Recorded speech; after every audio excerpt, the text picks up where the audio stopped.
Bonjour, c'est Bruno Salomon. Bienvenue dans 100% PSG La Tribune, le podcast d'ici Paris-Île-de-France, podcast débat bien évidemment.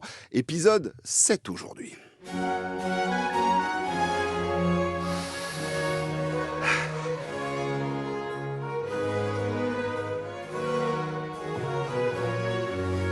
Je nous imagine comme ça. En tout cas, moi je suis arrivé comme ça au travail, je vous le dis tout de suite. J'ai regardé un peu tout le monde de haut. Je vous imagine dans la voiture, je vous imagine au boulot, dans l'open space.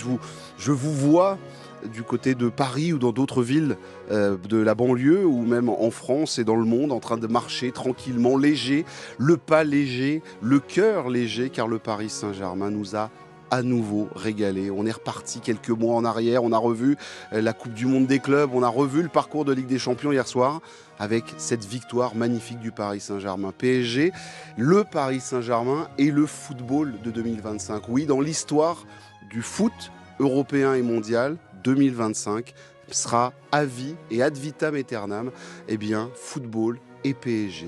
Merci Paris. 100% PSG, la tribune.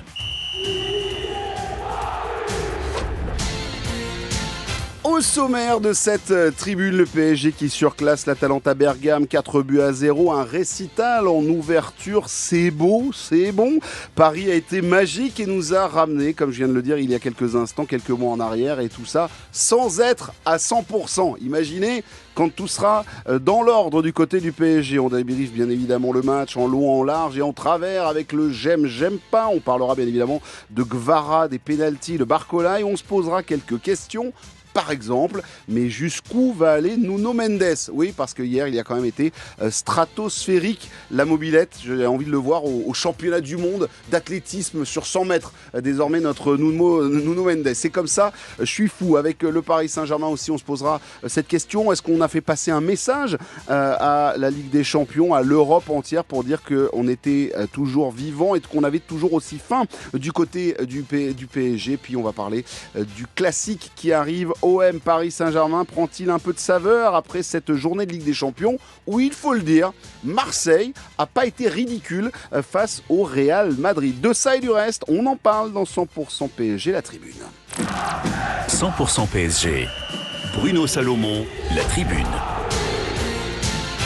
Qui compose l'équipe du jour? Tidiane Yembo, journaliste freelance, chroniqueur au Winamax FC ou encore à la chaîne L'équipe. Salut Tidiane. Salut Bruno, salut Alex, salut Gary, salut tout le monde. Bah ouais, très content de commencer cette journée avec, comme tu le dis, cette petite musique qui fleure bon la plénitude. Hein. On a l'impression de flotter comme ça. C'est ça, on est zen. Mais écoute, ça correspond tout à fait à l'état d'esprit. Donc voilà, très content d'être avec vous en ce lendemain de rentrée des classes au c'est Paris clair. Saint-Germain. C'était une belle rentrée des classes. En tout cas, les parents sont contents. J'en ai connu des pires à titre personnel. Moi aussi, je peux te dire un truc. J'ai moins réussi de premier contrôle que ça. La voix que vous entendez, c'est Alexandra Flalot, journaliste indépendant, mais qui signe régulièrement dans le journal Le Parisien. Salut Alex. Mais salut Bruno, salut tout le monde. C'est vrai que c'est des souvenirs de rentrée scolaire où on me poussait pour y aller. Allez, maintenant, il ne faut pas rester là. Rentre dans cette classe et rentre dans cet établissement scolaire. Et le dernier, son retour, c'est un retour dans l'émission. Il n'est pas étranger finalement à la forme du Portugal Saint-Germain, comme certains aiment le dire. Gary de Jesus, journaliste chez Perform Group, est avec nous. Salut Gary. Bon dia Bruno, bon dia Alex, Didier. Salut à tous, comment vous allez? Eh ben bien. Et toi, maintenant que tu es parti du côté du Portugal, monsieur s'est installé. Excuse-nous, hein. Écoute, il fait très beau. Il y a encore du soleil ici. Je sais pas nous comment ça se passe aussi. chez vous. Et ben nous aussi, voilà, t'es parti. Et ben tiens. Ici, on m'a jamais demandé c'est un pasternat et un flan. On ne fait pas ce genre de comparaison. On respecte un petit peu mon pays. Et surtout, Gonzalo, on l'appelle Gonzalo, et Nuno, on l'appelle Nono. Et ça, déjà, ça me fait du bien aux oreilles. Non, mais alors C'est pas sur l'antenne d'ici Paris-Île-de-France qu'on les appelle Nuno. Alors Gary, on en a eu un débat hors antenne tout à l'heure avec Bruno. Je peux dire que moi, ça me hérisse le poil quand les gens ne savent pas lire en fait. Parce que le CCD, il existe aussi en français, quoi. C'est ça. À un moment donné, faut arrêter les bêtises. C'est ça, parce que moi, je suis pas un ayatollah de la prononciation. C'est juste qu'il faut pas inventer des choses qui ne sont pas écrites, quoi. Bien sûr. Voilà, ça c'est c'est dit. Bon, on va dire que c'était un j'aime pas d'entrée comme oui, ça. Voilà. Les garçons, juste un petit tour de table. En un mot, voilà, le match d'hier soir, pour vous, comment vous le définissez? Tidiani. Bah, il y a quand même toujours ce sentiment un peu de plénitude qui se prolonge par rapport à la fin de saison dernière, qui a été féerique pour le PSG, prolongé avec, dans un premier temps, la Coupe du Monde des clubs, qui a quand même mené le PSG jusqu'en finale. Et puis, bah, en fait, hier, je trouve qu'on a retrouvé ce sentiment qu'on avait peut-être un peu laissé sur le premier mois de compétition parce qu'il y avait d'autres enjeux sur l'aspect préparation, etc. Là, hier, on a vraiment retrouvé ce PSG symphonique, en fait, pour reprendre le champ lexical de ton introduction. Donc, ouais, moi, c'est plus ce sentiment de plénitude et jusqu'à quand on va pouvoir en profiter parce qu'on sait que c'est jamais éternel, hein. Au très haut niveau, la concurrence n'est jamais bien loin. Bien sûr, on le sait, à un moment donné, ça s'arrêtera, mais c'est quand même bon de prolonger l'été. C'est toujours sympa. Ouais, c'est Alex. clair. C'est clair. Moi, vraiment, le mot qui me vient de suite, c'est impressionnant. Franchement, t'affiches ce niveau en septembre, ce niveau de domination. Enfin, hier, l'Atalanta, bon, c'était un peu faible, mais en même temps, le PSG a été tellement étouffant qu'ils avaient aucune chance, quoi. Et on en parlera tout à l'heure, mais c'est de très très bon augure pour dimanche, évidemment. Gary, de ton côté, un mot pour définir ce que tu as vu? Pour moi, c'est une démonstration. C'est une démonstration à ce moment-là de la saison, alors que les mecs sont tous cuits, alors qu'il manque plusieurs joueurs très importants de la fin de saison dernière, d'autres répondent présents, et c'est démonstration. Effectivement, victoire 4-0, but de Marquinhos, Gvara, Mendes et Ramos. On va dire que les 20 premières minutes sont à faire voir, la bonne vieille expression toute pourrie, à faire voir dans toutes les écoles de football, mais quand même, je pense que tu peux quand même le faire regarder, c'est quand même un régal absolu pour avoir vu certains confrères à la mi-temps qui étaient là, mais la régalade, c'était fantastique, t'as vu ce qu'on a vu, t'as vu. Eh bah oui, oui, et puis en plus, moi, je l'ai commenté. Donc ça ne s'arrêtait pas, c'était beau. J'avais Eric Rabessandratana à mes côtés qui était comme ça, ébahi, en train de se dire, mais what? Qu'est-ce qui est en train d'arriver? Et c'est vrai que finalement, cette séquence-là de 20 minutes, tu ne fais que 1-0. Voilà. Et peut-être que finalement, c'est pour ça que cette séquence a eu lieu. C'est qu'ils étaient obligés d'aller chercher le deuxième, ils l'ont voulu, et ça c'est venu un petit peu plus tard. S'il y a 4-0 à la 15e, personne n'est choqué, je pense. Ah bah non, non. Pour le coup, c'est ça que j'ai rarement vu rarement, bon, ça commence à devenir une habitude, donc faut pas trop qu'on s'y habitue, mais j'ai rarement vu le PSG aussi dominateur, où en fait toutes les passes arrivaient pile au bon endroit, tous les joueurs étaient dans le bon tempo, dans la bonne disposition, etc. Donc non, franchement, c'était... on n'a pas boudé notre plaisir. Avant d'attaquer les j'aime pas, Tidiani, est-ce que pour calmer peut-être certains pisserois, mais est-ce que certains qui disent oui, mais l'Atalanta Bergame, c'était moyen, faible, hors sujet. Moi, j'ai pas cette impression-là totale. Non, mais évidemment, par rapport à ce qu'est aujourd'hui le niveau du Paris Saint-Germain, il y a quand même beaucoup d'équipes en Europe qui vont paraître faibles, même des équipes peut-être même avec des moyens supérieurs à l'Atalanta. Mais enfin, moi, j'ai déjà toujours un minimum de respect pour ce qu'est un match de Ligue des Champions. On ne peut pas banaliser aujourd'hui un match de Ligue des Champions. Et c'est aussi le mérite de Paris, d'arriver à le rendre normal, à le rendre facile. Et moi, je vous renvoie à il y a quelques mois en arrière où on n'avait pas encore trouvé cette espèce d'alchimie, mais on reprochait à Luis Enrique d'avoir un ratio de victoires en Ligue des Champions inférieur à beaucoup d'autres dans l'histoire des coachs du PSG. Et aujourd'hui, on voudrait dire que c'est normal si le PSG venait à gagner à peu près tous ses matchs. Donc non, moi, j'ai pas envie de retirer ce mérite-là. Et puis, on verra si l'Atalanta, qui va jouer quand même d'autres équipes qu'on connaît bien en France un petit peu plus tard dans la saison, si l'Atalanta est une si faible équipe que ça. On va très vite être fixé, je pense. Parce qu'effectivement, on a, je pense, pas tout vu de cette équipe. Elle a quand même du matériel et on n'efface pas 9 ans de beaux jeux et d'une équipe voilà, qui a quand même fait vibrer aussi l'Europe par son jeu. Je pense que attention quand même à l'Atalanta qui a en plus été vexé clairement par ce 4-0, mais qui a rendu les armes en disant voilà, en ayant énormément de respect pour le Paris Saint-Germain. On attaque avec les j'aime pas et avec ton j'aime, s'il te plaît, Alex. Tout à fait. Mon j'aime ne va surprendre, je pense, personne, mais je l'attribue à Hrvica Kvaratskhelia. Alors, ça m'a fait rire parce que je repensais du coup hier soir en voyant la compo à tous les débats qu'on a eu lundi lors du précédent épisode du podcast sur les blessures, sur le fait que 3 joueurs sont sortis blessés. Au final, Gvara est titulaire, Lee rentre à la 55e et je me dis bon. Est-ce qu'on n'a pas un petit peu exagéré? Voilà, mais on a été un peu peut-être catastrophiste, mais Après, le Paris Saint-Germain a quand même cette mauvaise habitude de ne faire des points médicaux que c'est oui, très oui, parcellaire et mais que c'est compliqué d'avoir des infos. Donc oui, en fait, c'est clair. ils entretiennent le flou. On était un peu, on s'est un peu retrouvé effectivement à devoir tirer des plans sur la comète, mais au final, bon, c'était plus de peur que de mal, et pour Kvara et pour Lee, et j'ai l'impression que même pour Kvara, ça l'a réinitialisé en fait, cette petite griffure au mollet. Et ce qui était très drôle, c'est que donc du coup, pour la première fois de sa vie, il a porté ses chaussettes plus haut que la cheville, et il s'est retransformé en Kvaradona. Ça faisait un moment qu'on se disait que Kvara avait de la peine en ce début de saison à retrouver vraiment son niveau, son explosivité, sa capacité de percussion, etc. Hier, il a été impressionnant, complètement partout, tout le temps, dans la combinaison, dans les passes, la percussion, les dribbles, les récupérations défensives. Son but, il est extraordinaire. Donc voilà, c'est un gros j'aime pour Kvaratskhelia. On a l'impression que son réveil matin, un jour de Ligue des Champions, c'est la petite musique de la Ligue des Champions. Il se transforme en Ligue des Champions, Tidiane. Mais Kvara. globalement, c'est un joueur de grand match, Kvaratskhelia, depuis son arrivée, parce que bon, il a évidemment un impact prépondérant sur la montée en puissance du PSG l'année dernière, parce qu'il rentre dans cette équipe et s'y impose tout de suite. Mais même en Ligue 1, souvenez-vous, le match à Lyon que le PSG va gagner là-bas, je pense que c'est un de ses premiers vrais gros matchs. Le match contre Monaco aussi au Parc des Princes, où il marque ce très beau but dans la surface avec beaucoup de toucher et de calme. Donc moi, j'ai l'impression qu'il fait partie de ces joueurs qui arrivent à élever le curseur dès lors qu'il y a une intensité, une électricité un petit peu spéciale sur les matchs.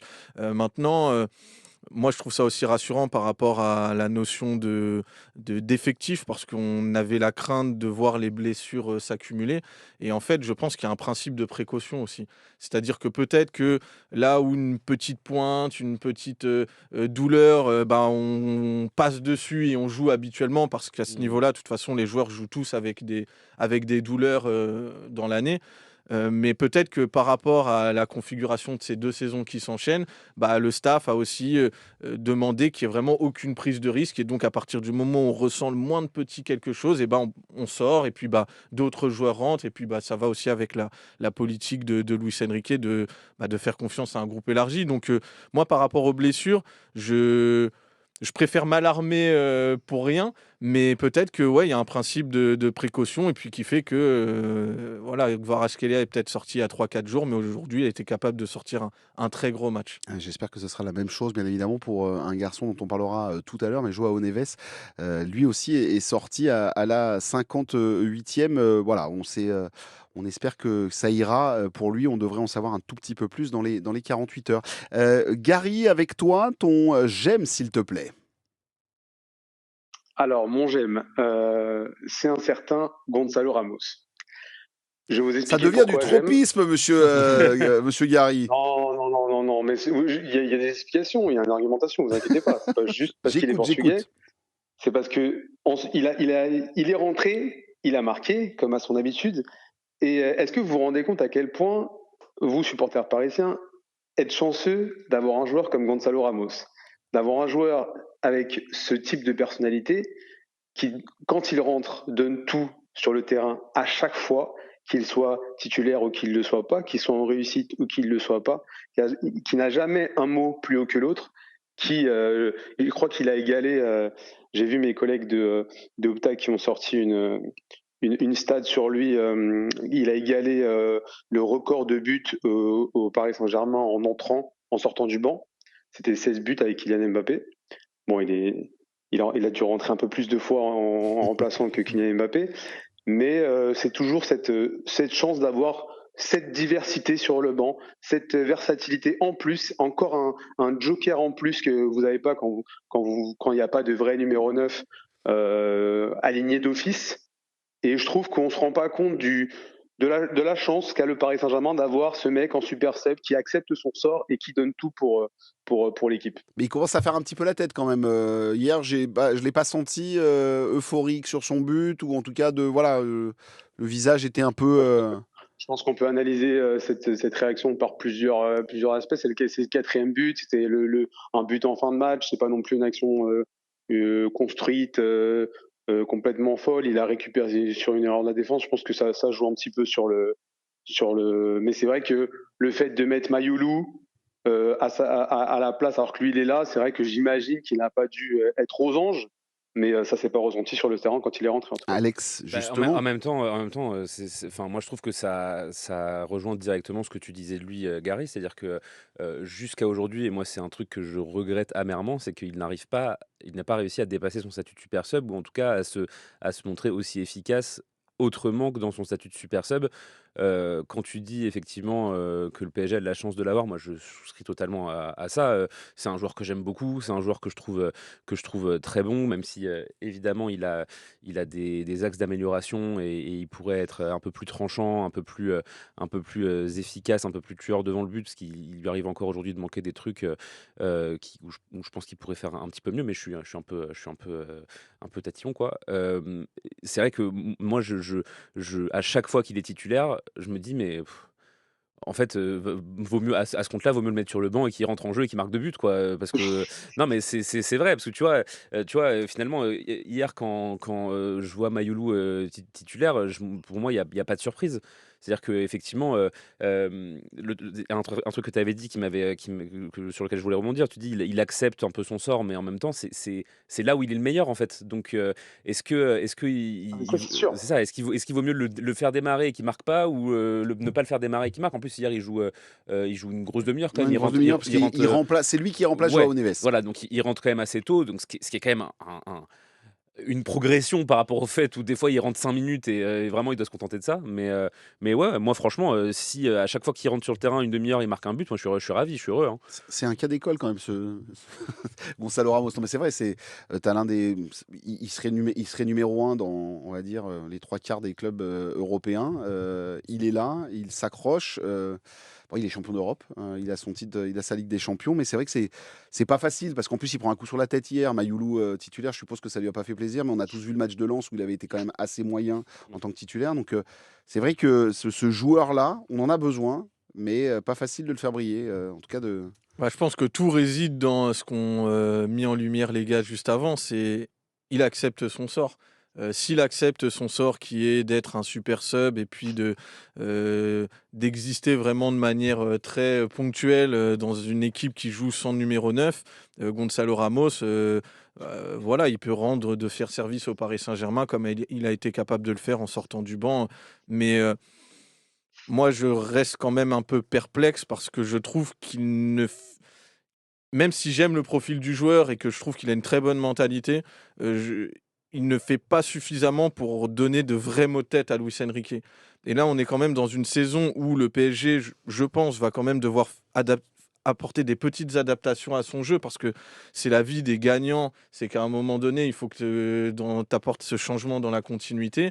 Je ne dis pas que l'apparition d'un numéro 9 dans le style de jeu du Paris Saint-Germain doit être ce changement-là, mais Ramos, lui, doit être dans cette idée-là de dire il faut que j'essaye de me rendre indispensable. Même s'il y a quelques entrées qui sont, c'est vrai, très très utiles, très intéressantes, il y a aussi des matchs, notamment ceux où il démarre, où malheureusement, tu sens qu'il n'en fait pas assez dans l'efficacité ou même dans la participation au jeu pour s'imposer comme une vraie alternative. Donc pour moi, elle est là, un petit peu ma crainte, parce que... Profil. Oui, mais c'est vrai, en fait, on en revient aussi à ça, c'est cette compatibilité entre... Il n'aura pas mieux avec le PSG de Luis Enrique. C'est ça et moi, quand je dis que vous avez de la chance qu'il accepte son sort, c'est que moi, je trouve que son rôle au Paris Saint-Germain ne sera, pour moi, selon moi, parce que je vois très bien ses prestations quand il est titulaire, et il faut être aveugle pour pas voir qu'il c'est pas suffisant dans le jeu de Luis Enrique, ou même en termes de réalisme parfois. Mais moi, je pense que dans le PSG de Luis Enrique, avoir Gonzalo Ramos en super sub, c'est une chance, c'est ça que je veux clairement, dire. Ça, c'est que sûr. lui, de toute façon, il ne sera pas titulaire dans ce PSG-là parce qu'il n'aura pas. C'est pas fait pour lui. C'est comme si vous mettiez Gyökeres au PSG, ça n'aurait été là, ça n'aurait pas marché selon moi. Ça aurait été la même chose. C'est des buteurs, ils sont vraiment tous complètement tournés vers leur but. Et encore, Gonzalo Ramos, il peut encore un peu plus participer au jeu. Donc moi, ce que justement le j'aime, c'était Gonzalo Ramos en tant que super sub qui arrive et qui apporte une versatilité au jeu que Luis Enrique aime tant, la versatilité, qui apporte tout ça en acceptant son rôle et en étant aussi efficace en tant que super sub, c'est une chance. Ah bah oui, ça clairement, ça on est d'accord. C'est vrai que pour rebondir sur ce que tu disais, pour Yamine, terminer sur Gonzalo et Ramos. pour terminer sur Ramos, et ce que tu disais aussi, Gary, c'est vrai que quand on parle de l'attaque du PSG, on dit souvent il y a 4 titulaires, donc Vara, Barcola, Dembélé et Doué. En réalité, avec un joueur de l'acabit de Gonzalo Ramos, ça devrait être une équation à 5. C'est-à-dire que il devrait. Il devrait être dans la réflexion pour un poste de titulaire en permanence. Pour toutes les raisons que vous avez évoquées, c'est pas le cas. Moi, il n'y a rien qui me ferait plus plaisir que de voir Ramos en fait réussir à justement se transformer en ce joueur-là qui arrive à s'adapter au jeu de Luis Enrique. J'y crois pas. Ouais, Alors juste ce un que je truc, comprends. j'avais dit que c'était la dernière, mais je vais quand même relancer sur Tidiane quelques instants. Mais ce qui est marrant, c'est que on a un Luis Enrique qui est capable de se dire bon bah alors là j'ai mes 3 centraux, donc je vais tenter de la défense à 3, voilà, de s'adapter, et on n'a pas un système de jeu fait pour Gonzalo Ramos. C'est-à-dire que dans son équation, à aucun moment, il faudrait mettre en valeur ce joueur-là. Lui doit s'adapter, ou sinon, tu dégages. C'est assez bizarre quand même. Bah, c'est pour ça que s'il veut donner des mots de tête à Luis Enrique, il faut qu'il se rende indispensable déjà par la stat. Mm. Parce que dans ce qui est l'approche de jeu, Luis Enrique l'avait dit clairement l'année dernière, on joue son numéro 9 au Paris Saint-Germain. Oui. Donc s'il veut lui donner des mots de tête, il faut qu'il se rende indispensable. Mais j'ai trouvé la comparaison avec Gyökeres intéressante, parce que dans l'absolu, on a pu faire aussi la même avec Haaland quand il est arrivé à Manchester City, et qu'il a été un petit peu cette espèce de chaînon manquant pour que City aille chercher la Ligue des Champions. Mais il y a une différence majeure au Paris Saint-Germain, c'est que le Paris Saint-Germain a gagné sans ce numéro 9. Tandis que City a eu besoin justement d'apporter ce point final pour aller la gagner, et Arsenal est dans la même démarche. Et Arsenal est dans la même démarche avec Gyökeres, c'est-à-dire qu'eux, ils estiment que pour gagner, pour avoir cette consécration, c'est peut-être le numéro 9 qui va leur permettre de toucher ça. Au Paris Saint-Germain, on n'en a pas eu besoin. Sans numéro 9, l'équipe a été très compétitive, elle a trouvé sa vitesse de croisière, et pour moi, elle est là la nuance entre la vie de Ramos au PSG et celle de Gyökeres et de Haaland dans leur club. En tout cas, il fera encore une saison, c'est sûr et certain, à 10 ou 15 buts pour Gonzalo Ramos. Tidiane, je te redonne le micro, je te refais la passe pour évoquer avec toi ton j'aime, s'il te plaît. Ah bah, écoute, moi j'ai aimé la générosité du Paris Saint-Germain hier, une générosité qui, pour moi, s'est exprimée de 2 façons. La première, c'est par rapport à ce que demande le jeu du Paris Saint-Germain, qui est un jeu de mouvement, qui est un jeu de déplacement, qui est un jeu de disponibilité. Il faut avoir de la générosité. Il faut que les joueurs aient envie de se déplacer, de faire des efforts.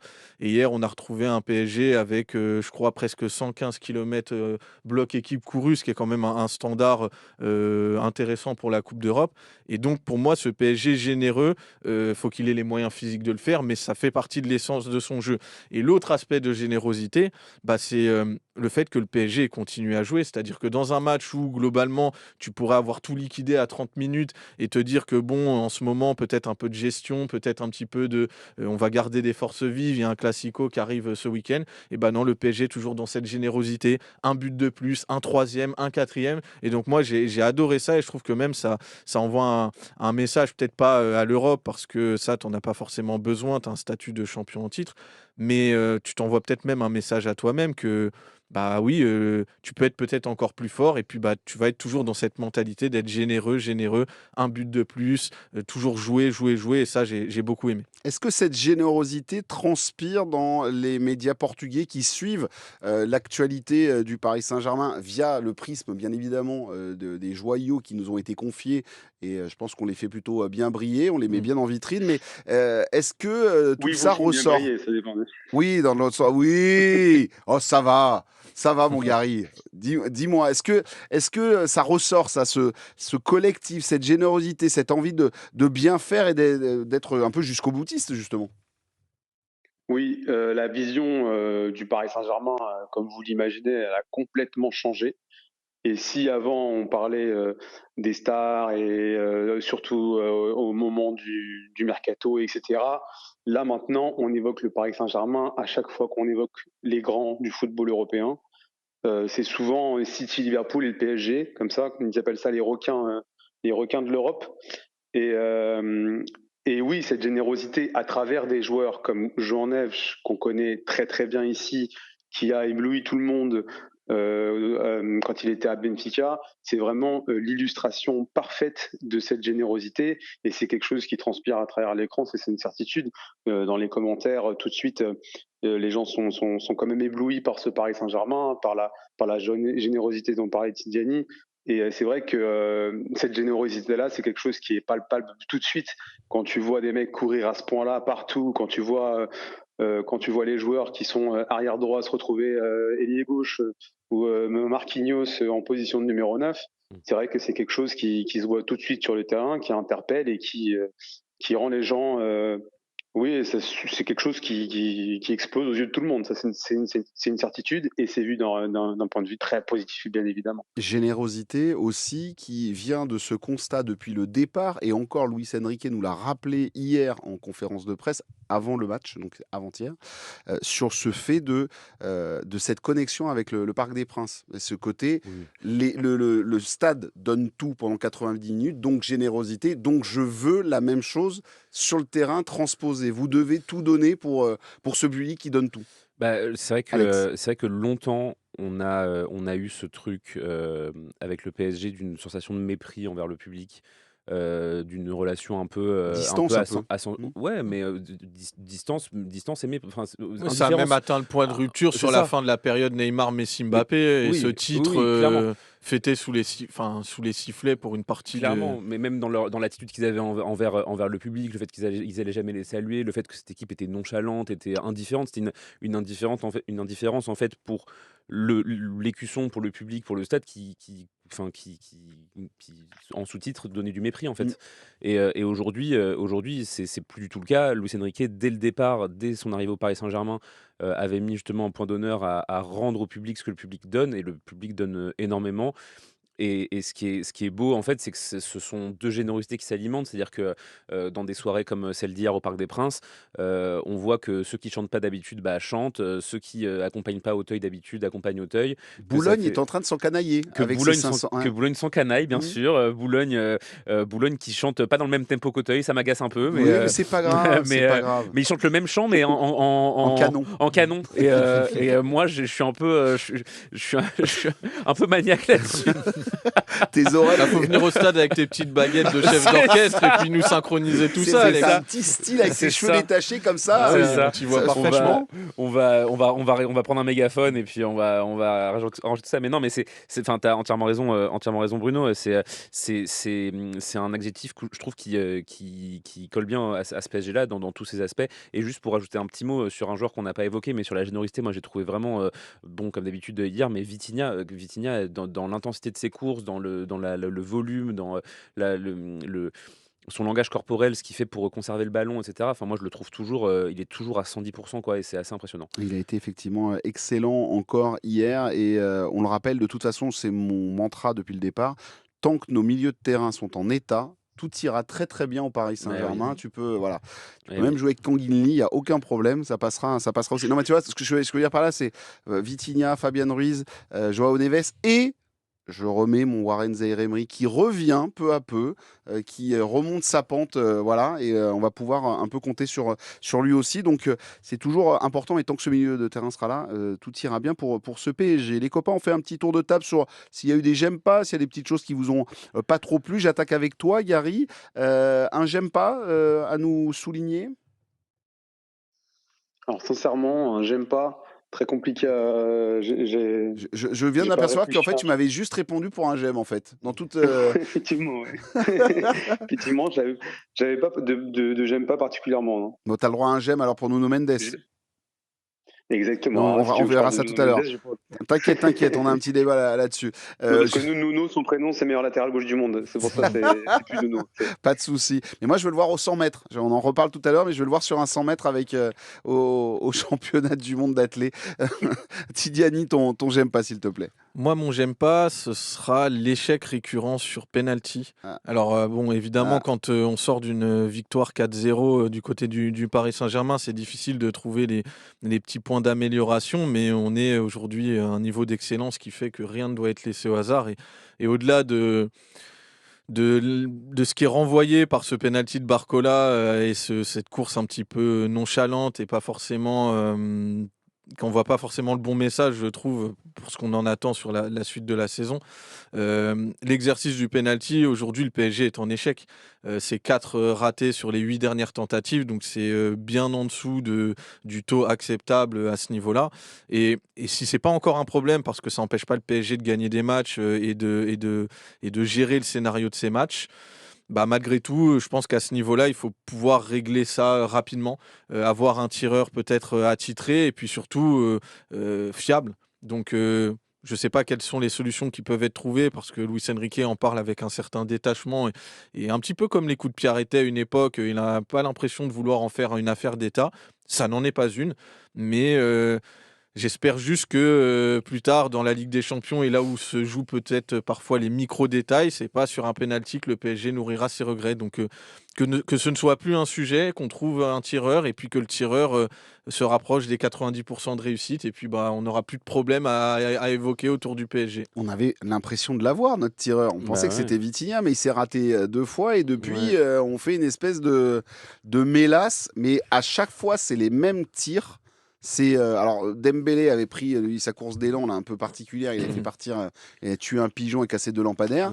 Mais par contre, le truc, c'est Vitinha, c'est aussi des petites courses d'élan là. Je vais dire... Et les 4 derniers penalties, je rajoute, puisque je crois pas l'avoir dit, ont été ratés par 4 tireurs différents. Ouais, c'est ça. Dembélé, Vitinha, Ramos et Barcola. Va falloir une bonne fois pour toutes qu'on le dise, les courses d'élan fantaisistes là sur les pénaltys, c'est le cancer du foot là. Faut arrêter les bêtises. Y en a qui le font très bien, mais parce qu'en fait ils bossent une routine en permanence et ils ont ce truc, cette espèce de rituel. Dembélé, ça rentre un peu là-dedans. Il n'en tire pas beaucoup, mais il a la même course depuis des années. Donc oui, en fait, il part de la droite et il désaxe sur la gauche. C'est ça. Tu vois des mecs à l'époque, je me souviens comme Eden Hazard qui avait une technique très particulière. Un mec comme Bruno Fernandes, par exemple, je pense que Gary me confirmera ça, mais pareil, qui avait une technique un peu particulière avec un petit saut, etc., mais qui les tirait très bien. En fait, il y a une espèce, je trouve, après, je n'ai pas envie de dire le vieux con, hein, mais... Il est agacé, là, je vous le dis. Non, mais en fait, il y a une espèce de course à l'originalité dans la façon de tirer les pénaltys aujourd'hui. Tout le monde n'est pas Neymar. Non, mais c'est ça. Neymar, j'en ai pas parlé, évidemment. Neymar, c'était réglé comme une papier à musique à chaque fois. Et Zlatan aussi. Et encore, il en a raté un ou deux, Neymar, quand même. Hein, Zlatan, petit filet gauche. Il est en maîtrise de sa technique de frappe, par contre. C'est vraiment quelque chose qu'il travaillait depuis qu'il est adolescent. C'est ça. Tu as le droit d'en rater, mais en fait, c'est-à-dire que si tu rates, si le gardien était meilleur que toi, tu rates pas si tu as complètement foiré ta course. Ou moi, ce que fait Barcola hier, je me souviens, j'étais à côté de 2 confrères du podcast qu'on aime beaucoup, Abdel Aboulma et Marc Méchonneau, pour pas les citer.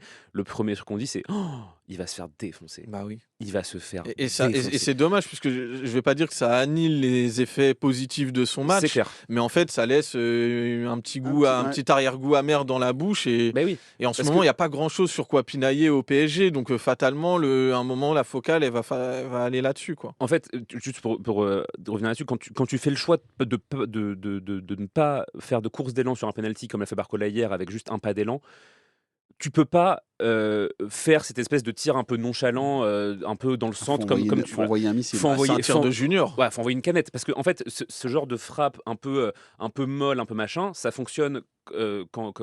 Ça fonctionne quand tu as une technique comme Neymar, comme Hazard, comme Vitinha avant qu'il ait perdu un peu la confiance là-dessus. C'est t'as le gardien droit dans les yeux pendant toute ta course d'élan, tu le perturbes. Et au moment où tu vois qu'il bouge, tu tires de l'autre côté. Oui, tu es dans une recherche de contre-pied. Voilà. Là, ce qu'a fait Barcola hier, c'est... Mais je ne vois aucune logique à ce qu'il a fait hier. C'était sans saveur. Je pense qu'il est allé les mains dans les poches. Alors moi, Gary, moi j'avais l'impression qu'il n'avait pas envie de le tirer. Il avait pas envie de le tirer. Je sais pas. Non, mais je sais pas. Il avait. Fou, hein, mais ce serait fou. Non, mais franchement, tu te pointes, il prend le truc. T'as pas cette. Moi, j'avais cette sensation-là. Je me suis dit, mais. Et puis quand je vois sa course d'élan, moi à l'antenne, je fais, ça va être un fiasco cette histoire. Enfin, tu vois, un pas en arrière. Qui se donne cette nonchalance là, et c'est à double tranchant en fait. Soit t'arrives à cette nonchalance, elle permet à casser un petit peu le rythme du gardien et tu à le dernier moment, t'arrives à placer ton tir. Soit c'est toi-même qui te casses ton propre rythme, quoi. Moi, je trouve que c'est à double tranchant, cette nonchalance. Il faut vraiment le maîtriser. Et il y en a beaucoup qui essayent de le faire et de copier un peu Neymar. Et au final, il y en a très peu qui y arrivent à long terme, quoi. Mais moi, ce qui m'agace plutôt, c'est cette habitude à changer de tireur dès qu'il y a une erreur. Mmh. Oui, Moi, je pense que c'est clair. le tireur de penalty, c'est un peu comme un gardien. C'est-à-dire que si tu as l'épée de Damoclès où on te dit si tu rates, on change, je trouve ça tout de suite un peu plus, tu mets encore plus de pression sur l'acte. Et je pense qu'on devrait faire confiance à un tireur de penalty, un peu comme on fait confiance à un gardien et qu'on accepte l'erreur et que ça fait partie du jeu. Alors, justement, petit tour de table très rapide. Vous mettez qui? Gary, je sais déjà ta réponse. Ah, mais tout de suite, Je te mets pas la pression. Non, mais il n'y a pas de pression. Mais c'est Vitinha, parce que pour moi, c'est le meilleur tireur de penalty du Paris Saint-Germain. Et qu'il faut accepter la marge d'erreur parce que ça reste un penalty. Et bien sûr que ce n'est pas une loterie, mais bien sûr qu'il y a une marge d'erreur possible. Donc il faut accepter l'erreur et faire confiance à un joueur. Et moi, j'aurais pris Vitinha. Tidiani? Vitinha. Vitinha. Pareil, plutôt Vitinha. Bon, eh bien écoutez, Luis Enrique, puisque vous nous écoutez pour vous parfaire votre français qui est de plus en plus excellent, vous n'hésitez pas à prendre notre conseil et n'hésitez pas à mettre Vitinha. Voilà, Tout à fait. c'est décidé. Bon, aussi, ce sera Vitinha. Et si Gonzalo Ramos est sur la pelouse, Gonzalo, parce qu'il a une patate de C'est forain. vrai. Il met un truc un peu. Voilà, C'est un vrai. truc qui est pas. Moi, de toute façon, je vais vous dire un truc. Les pénaltys, les trucs où tu marches. Moi, ce que j'aimais, c'était Zlatan. Zlatan, mi-hauteur, petit filet gauche. Tu sais- Ça a arraché tout. Frappe sèche. Frappe sèche. Tu sais que récemment, je vais te parenthèse sur Zlatan, j'ai regardé la Ligue 1 sur pas mal de vidéos sur YouTube et ils ont sorti une vidéo de tous ses buts en Ligue 1. Et à chaque fois qu'il y avait un penalty, le gardien avait beau sauter exactement Mais oui. là où Ouais. où il tirait, ça va passait trop à vite. chaque Oui, fois. c'est ça, c'est la violence du truc, la Le truc, rapidité. non mais un pétard Ouais. à chaque fois, croisé, collé au poteau. Ouais, mais, à moi, chaque fois. j'adorais commenter ce genre d'exercice de Zlatan parce que tu le voyais partir. Tu savais, le mec en face se disait, je sais où ça va partir. Et il partait du bon côté et il était comme ça. Bon, bah voilà, c'est rentré, c'est fini.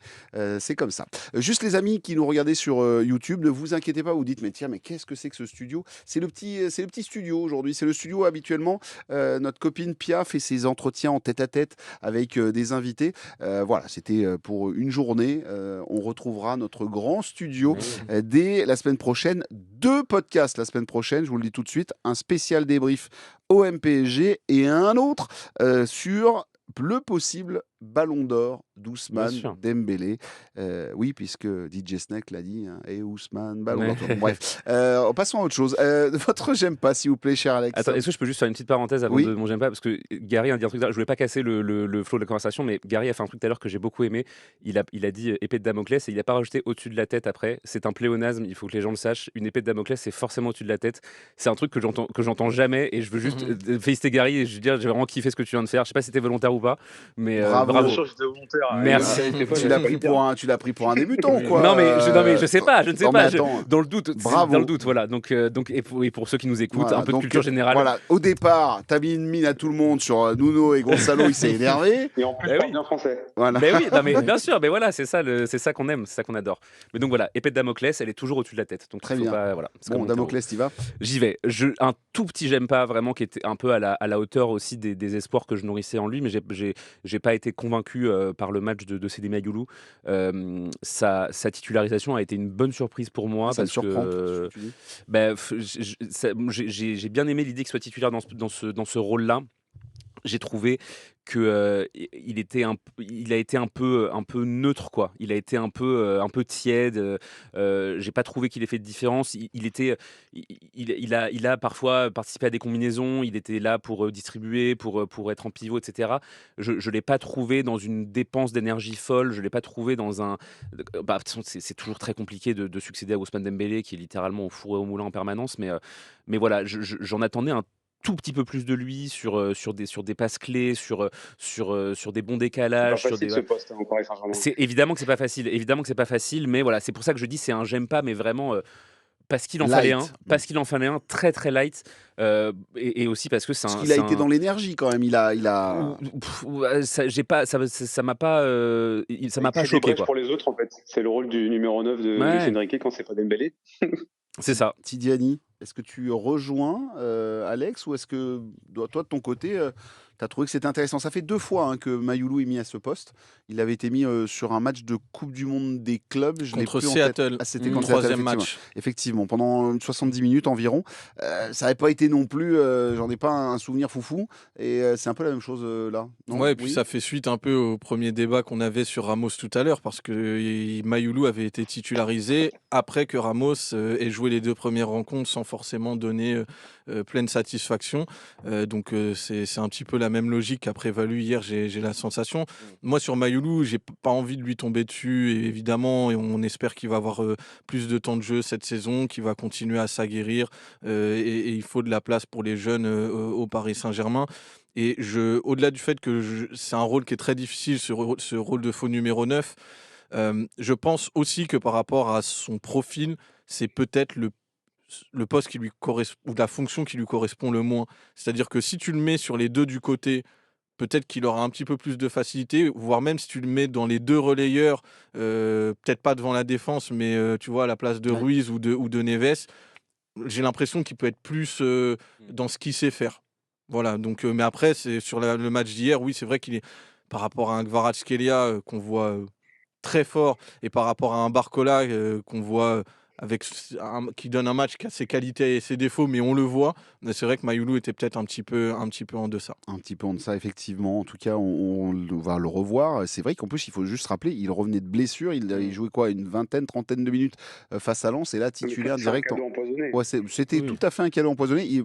Voilà, je trouve qu'il s'en est sorti à peu près globalement. Voilà. C'était un tout petit j'aime pas. C'est pour ça que c'est un tout petit j'aime pas. Je l'ai bien compris. Les amis, on se pose une question autour de Nuno Mendes. Alors, elle est un peu large, cette question, mais ça nous permet bien évidemment de faire un focus sur celui qui a atomisé, on va être très clair, Bellanova sur le côté. On pense à lui, puisqu'il a passé une nuit dans un bain de glace pour essayer de se refaire les jambes, tellement c'est parti dans tous les sens pour le latéral droit italien qui s'est retrouvé dans le couloir face à un Nuno Mendes qui avait envie de faire très mal. Il nous a marqué un but dans un angle improbable. Il a fait des courses exceptionnelles, il a des percussions, il a détruit le milieu de terrain de cette équipe de l'Atalanta Bergame. Jusqu'où va aller Nuno Mendes? Parce que là, très franchement, c'est du très haut niveau. Gary, je sais que je viens te voir sur le côté joueur portugais, mais pas forcément que ça. C'est vraiment la performance globale d'un joueur qui a été fantastique encore hier soir. Non, c'est sûr que Nuno Mendes, pour qui il suit depuis son époque au Sporting, ce qui est mon cas et la plupart des gens au Portugal, cet aspect de son jeu, c'est un aspect, même si là il est à un niveau vraiment extrêmement haut, c'est un aspect qu'on attendait. C'est le latéral offensif, Nuno Mendes à l'aise techniquement et qui est capable de faire des différences. C'est ce qu'il faisait déjà au Sporting, et là il le fait à un niveau beaucoup plus haut, et c'est encore plus il est décisif, donc ça marque encore plus les esprits. Moi, ce qui m'a vraiment choqué, c'est son niveau défensif de la fin de saison dernière, et c'est ce qui a vraiment fait passer un cap, selon moi, à Nuno Mendes. Et quand le PSG domine une équipe à ce point-là, il peut montrer ses qualités offensives qu'il a toujours eu, et même si des fois il était un peu moins réaliste, ou qu'il était un peu moins décisif, ces qualités-là, ce sont ses principales qualités en fait. Donc ça m'étonne pas du tout, et ça étonne pas du tout ici au Portugal. Moi, je pense que c'est plus la fin de saison dernière qui a fait que pour les Portugais et pour les suiveurs, même à l'international, c'est devenu l'un des meilleurs latérales gauche du monde, ou alors le meilleur latéral gauche du monde, parce que c'est vraiment ce qu'il est.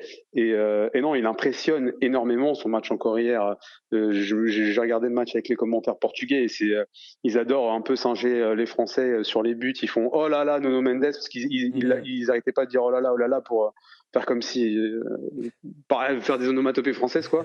Et ils savent plus quoi dire comme adjectif pour parler de Nuno Mendes. C'est un joueur extraordinaire. C'était effectivement extraordinaire. J'ai juste faire une petite faire un pas de côté, mais rester sur le cas Nuno Mendes. J'ai quand même l'impression qu'il y a 2 Nuno Mendes au Paris Saint-Germain. Il y a celui qui a Papa Pacho à côté de lui et qui peut faire un peu toutes les folies. Et puis quand il est avec Beraldo derrière, c'est pas tout à fait pareil. J'ai encore un souvenir ému d'une soirée new-yorkaise pour la finale de la Coupe du Monde des clubs. Si Pacho avait croisé la route de Cole Palmer, l'histoire aurait été bien différente. On est d'accord. Merci de le souligner. Non, mais Je t'ai tendu cette petite perche. quand je pense qu'à cause de Beraldo, on parle de Palmer pour Ballon d'Or, ça me rend malade. Mais vraiment, enfin bref. Non, mais pour rebondir sur Nuno Mendes, évidemment, aujourd'hui, pour moi, il y a pas de débat sur qui est le meilleur latéral gauche du monde, et c'est lui. Enfin, je lui vois très peu de concurrence. Ouais, non, même pas du tout. Enfin, honnêtement, à une époque, on aurait pu parler d'Alejandro Grimaldo ou d'Alphonso Davies, mais même si ça fait longtemps qu'il n'a pas joué. Franchement, aujourd'hui, il n'y a pas de débat, et même, je vais aller un petit peu plus loin, je vais prendre des risques, si vous me le permettez, monsieur Salomon. On aime la prise de risque ici. Évidemment, ce sera fortement dépendant des équipes dans lesquelles il va jouer. J'espère le Paris Saint-Germain le plus longtemps possible, et des titres qu'il va remporter avec le PSG et avec le Portugal. Mais je ne vois pas grand-chose qui l'empêche de devenir un des meilleurs latéraux de l'histoire du foot. Aujourd'hui, quand tu vois ses qualités, quand tu vois la facilité avec laquelle il joue, quand tu vois l'étendue de ses talents, quand tu vois le nombre de titres qu'il a remportés, et l'importance qu'il a eu dans chacune des équipes avec lesquelles il a remporté des titres, c'est un garçon qui est exceptionnel, à un poste qui est très peu mis en valeur, le poste de latéral dans le foot. Et ça, pour le coup, une parenthèse, mais il faut vraiment, vraiment, vraiment souligner le travail de Luis Enrique, qui a réussi à transformer cette paire de latéraux dont on ne savait pas quoi faire et dont on ne savait pas comment l'agencer, en les deux meilleurs latéraux du monde, Achraf Hakimi et Nuno Mendes. Donc voilà, moi, si le Paris Saint-Germain arrive sur les 5-6 prochaines années avec Nuno Mendes à remporter une deuxième, une troisième Ligue des Champions, si le Portugal, je te le souhaite, Gary, remporte la Coupe du Monde ou remporte un Euro dans les années à venir, le plus tard possible, on l'espère. Mais s'il arrive à remporter des titres majeurs avec le Portugal, qui ne soient pas la Ligue des Nations, moi, franchement, c'est un gamin qui peut marquer l'histoire. Voilà, c'est un gamin qui peut marquer l'histoire. Est-ce qu'il a encore des défauts, Tidiani, Nuno Mendes, dans ce qu'il fait et dans ce qu'il développe? En ce moment, il n'y en a pas beaucoup des défauts.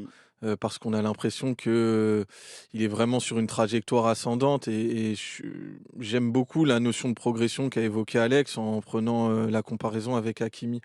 Parce que, en fait, quand tu regardes, les deux, il y avait une réserve quand ils sont arrivés de pouvoir jouer dans une défense à 4. Hakimi qui joue en 3-5-2 avec l'Inter Milan, et Mendes dans le 3-4-3 qui a gagné le championnat du Portugal, qui était lui aussi un piston. Les deux, sur le début d'aventure avec Luis Enrique, on s'est posé des questions sur leur utilisation.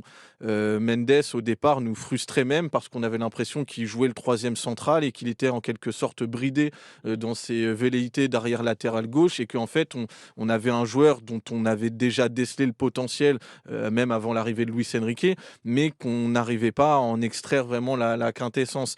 Et là, aujourd'hui, en fait, tu te rends compte que oui, Nuno Mendes fait partie des meilleurs à son poste, parce qu'il y a évidemment un potentiel athlétique qu'il exploite, mais ça on l'avait déjà vu, un potentiel technique qui, je pense, s'est amélioré parce que il s'entraîne aujourd'hui à très haut niveau avec des joueurs d'une grande qualité technique. Mais moi, là où je vais insister, c'est sur l'intelligence tactique, parce que il a su trouver vraiment quel devait être son rôle dans cette équipe, donc en passant d'un troisième central un peu timide à un vrai arrière latéral gauche qui est capable de balayer tout son couloir, quel que soit le joueur qu'il a devant lui, Barcola, Kvaratskhelia, son rendement il est le même, c'est-à-dire celui d'un joueur de très haut niveau. Et puis même dans ce PSG où en fait il y a un mouvement qui est perpétuel, il est capable d'aller se projeter dans des zones parfois un peu inattendues, mais en étant pertinent et finalement en ayant, je trouve, montré que son intelligence tactique aujourd'hui elle est suffisamment forte pour pouvoir être dans ce jeu-là. Donc non, franchement, moi, au moment où il y avait eu la prolongation, je me posais des questions parce que je trouvais que ses performances étaient peut-être pas forcément à la hauteur justement de ce potentiel, mais aujourd'hui, franchement, il est épatant. Et quelque chose qu'il a pour l'instant effacé, on va toucher du bois ou du singe, je me touche la tête, Gary, c'est que niveau physique, ça tient. Pour l'instant, ça tient. C'est vrai, il avait eu des. C'est vrai que moi, c'est João Neves qui est sorti sur blessure hier. Et moi, je vous avoue que, étant donné le passif et l'historique de Nuno Mendes et son poste en plus, c'est lui qui m'effrayait le plus en termes de blessures sur cette reprise de saison, et en plus sur un match comme ça à haute intensité. Et non, ça tient. On touche du bois. Comme tu dis, tiens, j'en touche là pour que ça continue comme ça. Et non, je pense qu'il a eu un travail sur son physique et qui porte ses fruits. Peut-être qu'il est un peu plus calme aussi dans sa vie hors football. Je suis content pour lui parce que il est en train de passer un step. Et je suis d'accord avec Tidjani, c'est très juste ce qu'il dit sur l'évolution tactique, parce que c'est vrai qu'il faut pas oublier que ce mec-là a 23 ans et qu'il est arrivé au Paris Saint-Germain très jeune, 19 ans je crois, selon les mois il faut voir, mais je crois que c'était dit à 19 ans, il venait d'être champion du Sporting, son club de cœur qui attendait le titre depuis 10 ans, ou plus même, je sais plus. Et il avait que ce rôle de piston en fait dans son bagage tactique. Et on l'a vu, que ce soit avec la sélection ou avec le Paris Saint-Germain, au début, son rôle de pur arrière-gauche, latéral gauche, ou même quand il devait pas monter et qu'il prenait un peu ce rôle de troisième défenseur, qui nous frustrait, c'est vrai, il avait du mal un petit peu. Et c'est vrai que cette évolution tactique, c'est une des évolutions les plus importantes de Nuno Mendes. Ça, je confirme ce que dit Yanni. En tout cas, Nuno Mendes nous a régalé hier avec ce but dans un angle complètement improbable, on le rappelle, qui a scellé voilà, la rencontre à 3-0. Je pense que Bergame a compris que ça ne servait plus à rien d'essayer de s'ébrouer sur le terrain. C'était terminé. Et ensuite, il y a eu le but de Gonçalo Ramos. Les amis, on va rester bien évidemment sur la thématique Ligue des Champions. Tout à l'heure, Tidiane nous l'a un tout petit peu défloré sa pensée derrière tout ça, mais est-ce qu'avec ce résultat, finalement, le Paris Saint-Germain a fait passer un message, vous savez, le fameux message, vous avez un message, est-ce que le côté, voilà, 4-0, ils reviennent avec leur base, ils reviennent avec leur jeu, 20 minutes de pur délice à regarder, est-ce qu'avec ça, tu vas faire trembler des genoux le Bayern Munich, Barcelone ou encore, je ne sais pas, Arsenal, Arsenal, Liverpool. Oui, c'est vrai. Il y en a beaucoup quand même des concurrents, C'est ça, mine de rien. c'est effectivement. Donc, est-ce qu'avec ça, tu fais passer un petit message? Donc, je reviens vers toi, Tidiane, puisque c'est toi qui avais un peu parlé de ça tout à l'heure.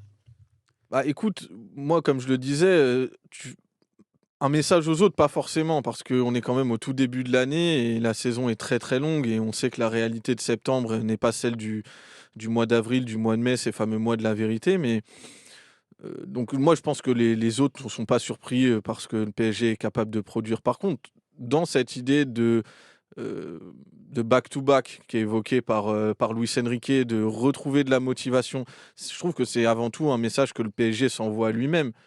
On est capable de mieux jouer.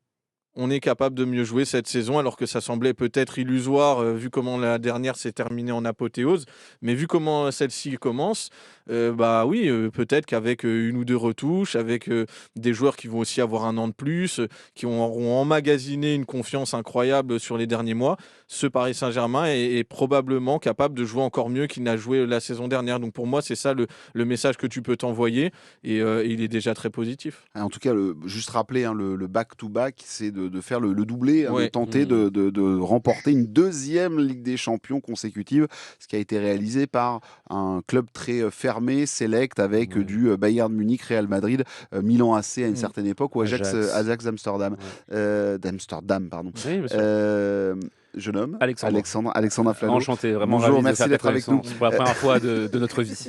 Alexandre, sur ce message-là, donc un message à soi-même, un message à son public aussi, de dire qu'on remet ça, on va encore se régaler, vous faire voir qu'on est capable de donner. Mais est-ce qu'on fait quand même, on fait un petit signe de la main aux autres clubs européens? En fait, je pense que le but premier, c'est effectivement pas ça, c'est pas d'envoyer un message aux autres, parce que le plus important, c'est de se concentrer sur soi-même, mais volontairement ou pas, tu l'envoies ce message. C'est-à-dire que tous les... à l'exception peut-être du Barça, mais tous les gros concurrents du Paris Saint-Germain se sont renforcés de manière industrielle cet été. Et le PSG qui revient avec les mêmes 11, voire deux titulaires indiscutables qui sont blessés. Pareil, même football, même dégâts et ils vont être, je m'excuse, d'avance, mais ils vont être tout aussi chiants à jouer, pour, le Bayern, le Barça, Arsenal et compagnie qui vont vouloir détrôner le Paris Saint-Germain. Donc voilà, ça y est, c'est pour filer la métaphore de la boxe qu'on a un peu filé lundi, la défense de la ceinture a commencé pour le PSG. Et franchement, ils sont très très bien armés et ils le montrent tout de suite. Ouais, que tu le veuilles ou non, tu as envoyé un message aux autres. Dans la Repubblica, journal italien, ce titre, tout a commencé plus ou moins comme tout a fini, avec une équipe italienne Nerazzurra écrasée par le PSG, Luis Enrique. Voilà, c'était plutôt pour rappeler. En tout cas, les Italiens vont commencer à faire des cauchemars. Ça, c'est bien, c'est que tu commences à rentrer dans la tête des Italiens. Bah, je crois que c'est sur les 12 derniers matchs, en comptant celui d'hier face à une équipe italienne, c'est une seule défaite pour le PSG. Ouais. C'est le match à Milan d'il y a 2 ans, je crois. Où Oui, Didio il y a une prend les dollars là, sur la Voilà. tête. Mais là. sinon, il y avait eu la double confrontation contre la Juve, époque Neymar, Messi, Mbappé, ça a fait victoire aller au retour. Le match du Final Eight contre l'Atalanta, ça avait fait victoire. La finale de Ligue des Champions, évidemment. Donc, ces derniers temps, ça réussit plutôt au PSG, les clubs italiens. Alors, c'était pas notre truc dans les années 90. Ce que j'allais dire, historiquement, pendant longtemps, ça a été compliqué. D'ailleurs, je crois que la Juve, c'était peut-être les premières victoires historiques du PSG. Donc, c'est pas simple. C'est pas des plats qu'on aimait digérer de trop dans notre passé glorieux, là aussi, mais c'était un autre temps. Gary, sur ce message passé, alors là, justement, on se retourne vers toi, toi qui travailles chez Perform et qui t'es installé au Portugal et qui vit désormais là-bas. Est-ce que le message est passé correctement ou est-ce que pour toi, il en faudra quand même plus? Est-ce qu'il faudra aller peut-être tordre le Barça à Montjuïc pour commencer à faire passer un message par voie de Je pense que presse? le message tu le fais passer, ça c'est sûr, mais moi je me pose la question plus de l'utilité de ce message au mois de septembre. Je pense pas que ça change beaucoup de choses. Liverpool a envoyé des messages pendant toute la première phase de Ligue des Champions, ils ont terminé premiers, ils sont sortis en demi, ils sont pas allés en finale. Donc malgré tout, l'utilité de ce message-là, moi je me rappelle justement dans des époques de back-to-back du Real Madrid ou des choses comme ça, où ils avaient un creux en début de saison, où on voulait virer Zidane, etc. Et qu'au final, ce creux-là a été pallié par des autres clubs, des autres joueurs du groupe, et ça permettait de suivre dans ces premières phases pour ensuite tout péter en deuxième partie de saison. Et moi, je trouve que le message que envoie le Paris Saint-Germain, c'est plus un message au groupe en disant que vous êtes tous là pour jouer. Barcola, tu es titulaire. Mayoulou, tu peux commencer un match de Ligue des Champions. Et même sans Désiré Doué, et même sans Dembélé, et même sans plusieurs joueurs cadres, tu mets 4-0 à l'Atalanta à la maison et tu fais une démonstration en termes de jeu. Et ça, c'est un message fort, comme le disaient mes collègues pour les fans, pour les supporters, etc., mais aussi pour le groupe du Paris Saint-Germain, pour que tout le monde soit investi et impliqué. Et ça, je trouve que c'est le plus important, parce que ça me rappelle des joueurs qui faisaient un peu la différence dans des équipes comme le Barça ou le Real Madrid.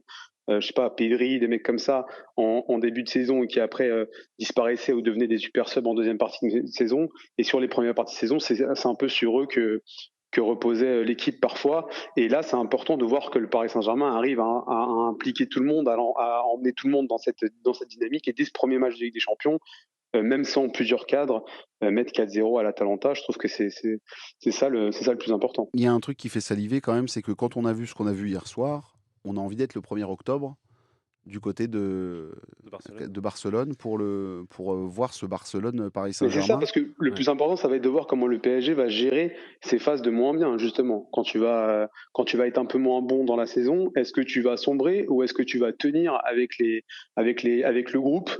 C'est ça qui va être clé pour moi. Parce que tu vas pas être au top toute la saison, c'est pas possible. Alex. Mais c'est clair que cette date du 1er octobre, elle est entourée en rouge dans tous les agendas personnels de toutes les personnes qui suivent le PSG. Il y aura quand même plein de trucs aussi à noter. Le fait que Lamine Yamal soit blessé, le fait que Dembélé et Doué se sont pas non plus forcément remis à Parce que j'aurais 100%. voulu qu'il vienne avec le ballon d'or sous le bras.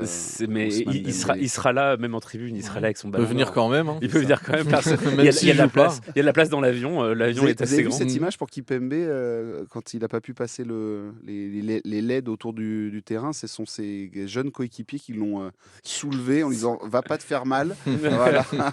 Bouge pas, on va te passer de l'autre côté des LED. Pardon, c'est l'image est géniale. Mais oui, c'est clair que en fait, je pense que déjà PSG-Barça, c'est tellement la rivalité absolue du foot européen aujourd'hui, par la force des choses, par toute l'historique, etc., que ça va être toujours intéressant.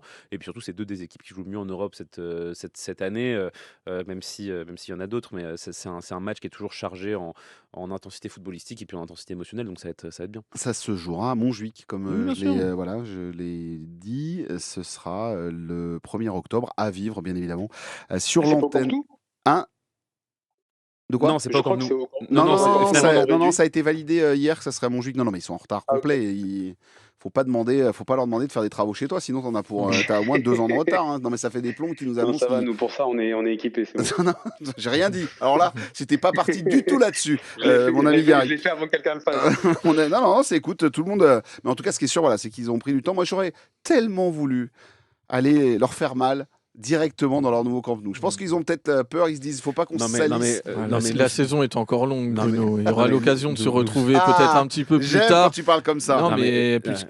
Ça reste un match de phase régulière. Donc pour nous, on a envie de voir cette opposition esthétique, mais dans l'absolu, est-ce que ça va vraiment changer le destin de la saison des deux équipes? Moi, j'ai quand même des doutes. Hein. Mais surtout, nous irons baptiser un match quand il sera vraiment fini. Voilà. Oui, devant 90 000, pas devant 27 000. Ne précipitons pas les choses. Pas devant 27 000 kiki, quoi. Oui. Allez, les amis, on arrête sur la Ligue des Champions. Je vous rappelle donc le prochain match.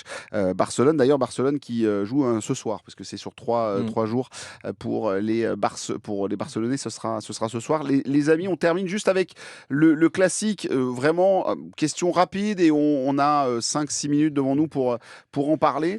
Est-ce que le classique de dimanche, parce que c'est le prochain match pour le Paris Saint-Germain, on a vu l'OM qui, grâce à du grand roulis, hein, quand même, faut pas non plus déconner. 13 arrêts, je crois. 13 arrêts, voilà. Le premier quart d'heure est d'une violence assez rare, sauf que Madrid ne marque pas. L'Olympique de Marseille est allé faire une défaite, mais défaite courte, 2-1 avec un penalty. Vraiment, pour une fois, j'irai d'un peu dans le sens des suiveurs de Marseille. C'est un scandale. Mais en tout cas, c'est pas notre affaire. Moi, par contre, ce que je vois, c'est qu'ils ont plutôt pas mal joué. Et est-ce que ce OM-PSG prend un peu plus de saveur? Parce que bien souvent, on dit, on sait que le Paris Saint-Germain, ça va arriver très vite sur ce match. Est-ce que là, finalement, après cette journée de Ligue des Champions des deux côtés, est-ce que ça prend un peu plus de saveur, Tidiani? Ah oui, il y en a peut-être un petit peu plus parce que cette année, on a un OM... européen, ce qui n'était pas le cas la saison dernière. C'est un OM qui s'est quand même renforcé de façon importante avec beaucoup de recrues, qui a aujourd'hui un effectif beaucoup plus complet. Et tout ça pour en venir à quoi? C'est que globalement, ça dépend de l'OM en fait. L'humeur, la température qu'il y a autour des classiques depuis quelques années maintenant, c'est conditionné par est-ce que l'OM est en forme, est-ce que l'OM arrive en la jouant petit pousset ou en montrant les muscles, ce qui peut changer à 3-4 mois d'intervalle parfois, étant donné l'instabilité autour de ce club. Globalement, du côté du PSG, le match est toujours pris avec du sérieux, avec de la considération, et puis la plupart du temps, ça se termine par un travail bien fait. Donc moi, je suis toujours excité d'avoir une affiche, que ce soit un PSG-OM, mais aussi un PSG-OL en Ligue 1. Moi, c'est des affiches qui me plaisent. J'aime voir le PSG challenger sur son sérieux, sur sa faculté à faire respecter son statut de place forte du football français. Mais oui, là, c'est excitant de se dire qu'en plus, il y a une petite part d'inconnu parce que est-ce que cet OM un peu expérimental va être capable de se déployer contre ce Paris Saint-Germain qui est presque mécanique aujourd'hui, machiavélique même? Ça va être une curiosité, mais non, moi, c'est toujours un match qui a de la saveur. Et pour toi, Alex, est-ce que Voilà, on se dit avec ce qu'on a vu hier, on se dit bon déjà que le Paris Saint-Germain est prêt pour ce combat-là. Oui, ça c'était pas un doute. Après, moi, je ne retire pas un mot à ce que vient de dire Tidiane. Ce match reposera, j'allais dire presque exclusivement sur la forme de l'OM en fait. C'est-à-dire que si l'OM Mais ils sont pas mal là. Ils sont allés. D'un match à l'autre, on sait bien que ça peut être très fluctuant. C'est une équipe qui est peut-être la mieux armée qu'elle ne l'est depuis des années et des années. Ils ont une équipe qui sur le papier est costaud. Maintenant, est-ce qu'ils vont réussir à embêter ce PSG? Alors attention, hein, je ne jette pas la pierre aux Marseillais s'ils n'y arrivent pas. C'est pas c'est pas facile de le faire, d'autant plus en 2025. Mais on a bien vu qu'ils étaient capables, par exemple, de bien embêter le Real Madrid mardi. S'ils arrivent à imposer un défi pareil au PSG, au moins on aura déjà un match hyper intéressant et avec un enjeu. Même ne serait-ce que tactiquement à suivre. C'est clair. Ce qui n'a pas été le cas ces dernières années. À chaque fois. Pas toujours. Le dernier au Parc des Princes, était pas infamant de la part de l'OM, je trouve. Ils avaient gêné un petit peu justement à vouloir essayer de ressortir le ballon. Il y a toujours aussi un peu cette bataille des pressings, hein. Ça joue beaucoup là-dessus. Le PSG évidemment essaye d'étouffer toujours ses adversaires, mais je pense que l'OM essaye de progresser aussi sur ce secteur de jeu. Maintenant, honnêtement, il y a quand même un état de grâce en ce moment je suis assez d'accord avec Alex. PSG a l'air tellement au-dessus que faut pas avoir d'illusions non plus sur ce que peut et doit être le rapport de force. Normalement, le PSG doit s'imposer et assez nettement. L'OM, la réalité, elle est précaire. Il y a 6 joueurs qui ont commencé le match contre le Real Madrid, qui avaient, pour certains, pas joué du tout sous une seule minute sous le maillot de l'OM. Donc, peut-être que d'ici quelques semaines, quelques mois, l'OM sera un petit peu mieux armé. Là, c'est vrai que y a aussi l'effet de surprise. On ne sait pas. Ils peuvent peut-être aligner les planètes comme ils l'ont fait pour résister au Real, mais ils peuvent aussi peut-être être mis face à au fait d'être un assemblage nouveau et puis exploser en vol. Moi, là-dessus, je ne sais pas. Gary, toi de ton côté, tu auras un œil, tu vas te poser, tu vas te regarder tranquillement le match. Est-ce qu'il est diffusé d'ailleurs du côté du Portugal? Est-ce qu'on s'y intéresse? Non, mais c'est intéressant.